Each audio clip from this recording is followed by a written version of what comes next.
Muitas vezes nos perguntamos o que fazer quando passamos por uma crise, mas Deus é infinito em poder e amor. Deus pode transformar uma crise em uma vitória. Ele pode transformar um desafio em um milagre. Não necessariamente devemos buscar milagres. Devemos, na verdade, buscar Deus e um relacionamento. Mas precisamos lembrar que nada acontece por acaso. Todas as coisas, e todas significa todas. Todas as coisas cooperam para o bem daqueles que amam ao Senhor. Basicamente, Deus permite as coisas por um propósito que não entendemos. E se não o conhecemos, vamos nos estressar, lutar e entrar em pânico. Mas se o conhecemos, mesmo quando não entendemos o que está acontecendo em nossas vidas, vamos confiar nele e ter paz. Vou contar uma história que ilustra isso muito bem. Eu estava no exército na Romênia. Todos tinham que ir para o exército naquela época. E como eu era estudante na universidade, não precisei ir para o exército regular, mas sim para um tipo especial de exército, onde os estudantes iam. E era um período mais curto, e assim por diante. Então eu estava no exército, eu era tenente. E eles fixaram os olhos em mim e disseram: "Sabemos quem você é. Você é um adventista." Eu disse sim. "Nós não acreditamos em Deus, neste país, somos comunistas, portanto, não vamos permitir que você faça o que quiser." Bem, o capitão veio até mim. Não vou mencionar o nome dele. Ele era um homem muito bravo. Ele tinha cabelo cacheado. Quando falava, estava cuspindo. Ele falava tanto e tinha tanta saliva na boca que estava cuspindo o tempo todo. "Você precisa de um guarda-chuva para se proteger dele." E ele estava bravo e disse: "Nós não acreditamos em Deus. Vou te ensinar uma lição, e se você não obedecer, vou te colocar na prisão e te destruir e terminar com a sua vida."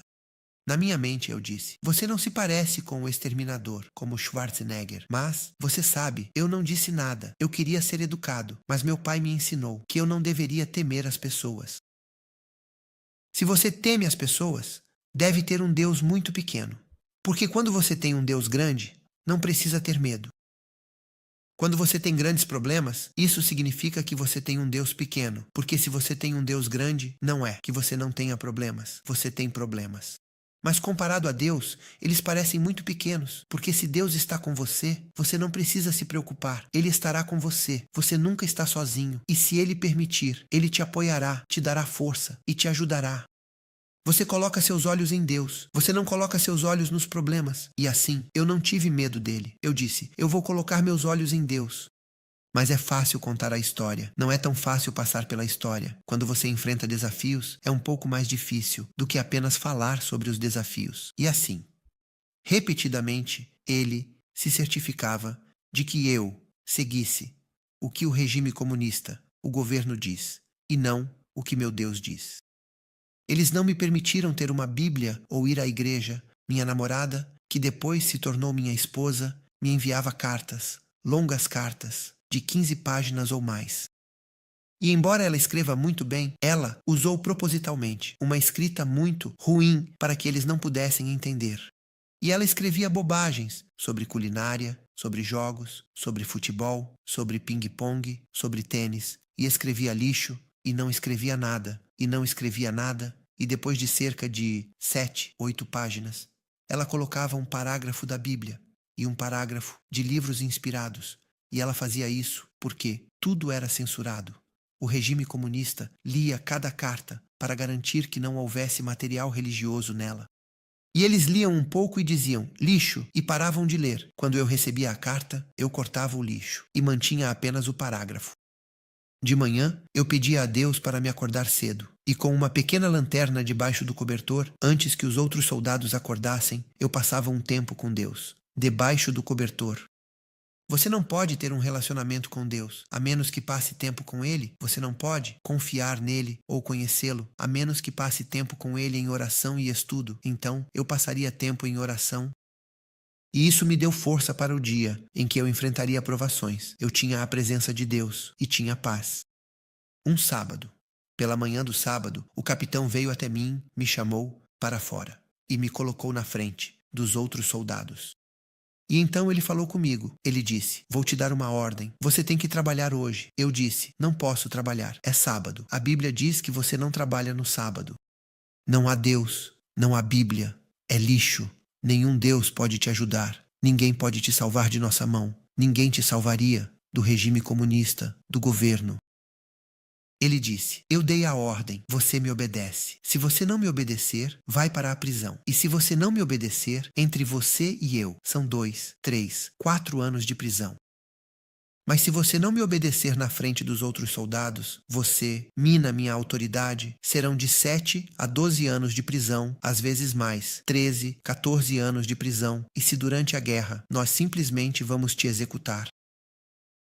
E então ele ordenou que os outros soldados ficassem em posição. Todos se alinharam, eles o saudaram. E depois que ficaram alinhados, ele me ordenou que desse 3 passos à frente. Bang, bang, bang. Eu dei 3 passos. E então ele disse: quero que você cave um buraco no chão. Eu disse: desculpe, não posso fazer isso. É sábado. Ele disse: é uma ordem. Eu disse: por que eu faria isso? Bem, vamos imaginar que há aviões, inimigos voando, e você precisa cavar um buraco para se esconder dos inimigos. Eu olhei para cima. Eu disse: não há aviões inimigos me atacando. Quero que você imagine que há aviões inimigos. Eu disse: bem, então você imagina que eu cavei o buraco. Ele ficou tão bravo. Ele disse: se você não cavar o buraco, você vai para a prisão. Eu disse: bem, faça o que quiser. Eu não vou trabalhar hoje. Não há Deus para te salvar. Eu disse: bem, meu Deus pode me salvar como os 3 jovens, mas mesmo que ele não o faça, eu não vou me comprometer. Eu colocarei Deus em primeiro lugar, acima da minha liberdade, acima da minha vida.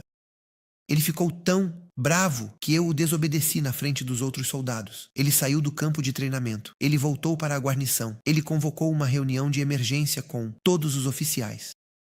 E então ele propôs a pena máxima, 14 anos. Em uma prisão difícil, em Caracal, esse era o nome da cidade. Ele propôs prisão para mim.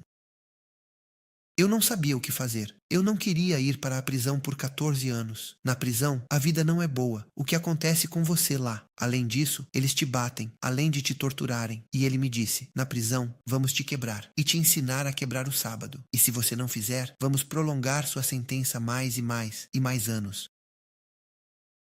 Eu fui ao armazém. Eu estava encarregado do armazém. Todos os materiais estavam armazenados. Eu tranquei a porta. E eu comecei a orar. E muito interessante. Primeiro, eu orei por mim mesmo. Senhor, proteja-me. Ajude-me. Eu não quero ir para a prisão. Por favor, ajude-me. Mas veio à minha mente o que meu pai costumava me dizer. Você está se concentrando em si mesmo, ou está se concentrando em Deus? Como você ora? Porque quanto mais você se concentra em si mesmo, mais você realmente adora a si mesmo. Mas quando você esquece de si mesmo e se concentra em Deus, você adora a Deus. E somente quando você coloca Deus em primeiro lugar, Ele pode trabalhar em você e através de você. Meu pai disse que todos na Bíblia estavam dispostos a se entregar e sacrificar a si mesmos, colocando Deus em primeiro lugar. E a Bíblia diz que se você o colocar em primeiro lugar, Ele cuidará das outras coisas. Essa foi uma oração difícil de fazer. Mas eu me lembrei, e se José não fosse para a prisão, Deus nunca poderia ter trabalhado através dele. Ele foi primeiro-ministro do Egito porque aceitou confiar em Deus e ir para a prisão. E se Daniel dissesse: por favor, eu não quero ir para a Babilônia como escravo, mas porque ele confiou em Deus em circunstâncias difíceis, Deus não apenas trabalhou em seu caráter, mas Deus o usou para trabalhar em favor dos outros. Então eu fiz uma oração difícil. Eu disse: Senhor, eu realmente não quero essa provação na minha vida. Eu não quero ir para a prisão. Mas você diz que todas as coisas cooperam para o bem. Então eu vou decidir, embora não entenda. Vou decidir confiar em você. Então eu te dou permissão. Eu te dou o meu consentimento. Faça o que você quiser. E se você quer que eu seja livre, deixe-me ser livre. E se você quer que eu vá para a prisão, me dê força para confiar em você e ir para a prisão e ir aonde quer que eu honre você. Se você precisar de mim na prisão, e eu serviria a você na prisão, e as pessoas seriam salvas na prisão, então me deixe ir para a prisão. Faça o que você quiser, que te honre, mas trabalhe de uma maneira que essas pessoas comunistas saibam que existe um Deus e que elas terão uma chance de serem salvas. Enquanto eu orava, depois que desisti de orar por mim mesmo, depois que renunciei à minha liberdade e estava pronto para aceitar a vontade de Deus e disse: o que quer que você queira, eu aceitarei. O que serviria a você, honraria você e ajudaria as pessoas a conhecê-lo. Depois que me entreguei, depois que estive disposto a me sacrificar instantaneamente, tive paz. Meu problema não foi resolvido, mas eu tive paz. Eu podia sentir a presença de Deus ao meu lado em oração. Nesse momento, alguém bateu na porta do armazém. Pavel, você está aí dentro. Eu abri a porta. Era um sargento, Chuchu. E ele diz: Pavel, você sabe o que aconteceu? Eu disse: não. Ele disse: você conhece o general. E ele disse o nome do general. Eu disse: não, eu não o conheço.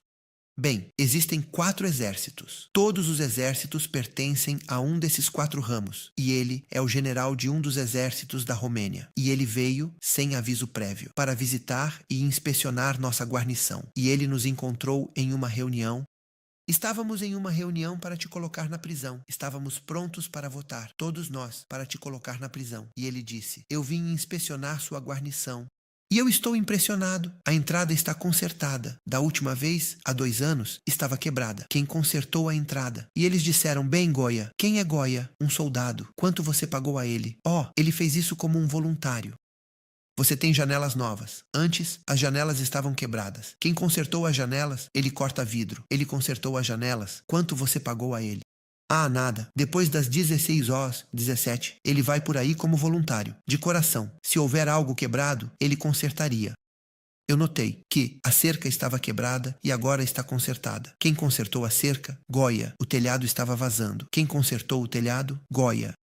Cara, esse Goya faz tudo. Quanto você pagou a ele? Nada. Você colocou uma foto com ele ao lado da bandeira e disse: este é o tipo de soldados que queremos. Todo mundo deveria ser como ele. Você o honrou. Não. Por que você está hesitando? Queremos colocar um soldado na prisão. Quem? Goya. Por que você o colocaria na prisão? Bem, ele não trabalhou no sábado. O que você pediu para ele fazer? Para cavar um buraco para se esconder dos aviões. Por que você pediria isso? Não há guerra. Ele trabalha nos outros dias. Ah, sim. Ele faz propaganda contra o regime, contra o governo. Não. Ele é um trabalhador duro. Ele é um bom soldado. Ele ama seu país. Sim, então deixe-o em paz. Se você o tocar, eu vou garantir que você perca seu emprego. Não o toque. E então o sargento me disse: você conhece o general? Eu disse: não, mas conheço alguém maior. Ele perguntou: o quê? Provavelmente ele pensou que eu conhecia o presidente do país. Eu não sei, mas eu estava me referindo a Deus. A partir daquele dia, ninguém me tocou. Ninguém me tocou. Eles passavam, me cumprimentavam e diziam: ó, você não precisa trabalhar no sábado. Você pode ir para casa. Você pode fazer o que quiser. Apenas ligue para o general e diga a ele que nós cuidamos de você. Talvez ele nos desse uma promoção. Eu disse a eles: eu conheço alguém maior que vocês. Eu não conheço o general. Eles disseram: ó, sabemos que você conhece alguém maior. Apenas ligue para eles e fale sobre nós. Não foi fácil passar pela história quando você enfrenta uma crise, mesmo que não entenda o que está acontecendo. Quando você coloca Deus em primeiro lugar e quando o conhece, ele lhe dará paz. E não apenas isso. Ele é capaz de transformar uma crise em uma vitória, um desafio em crescimento, em uma experiência com Ele. E Ele te dará paz, e Ele te dará força, e Ele estará com você, e você nunca estará sozinho.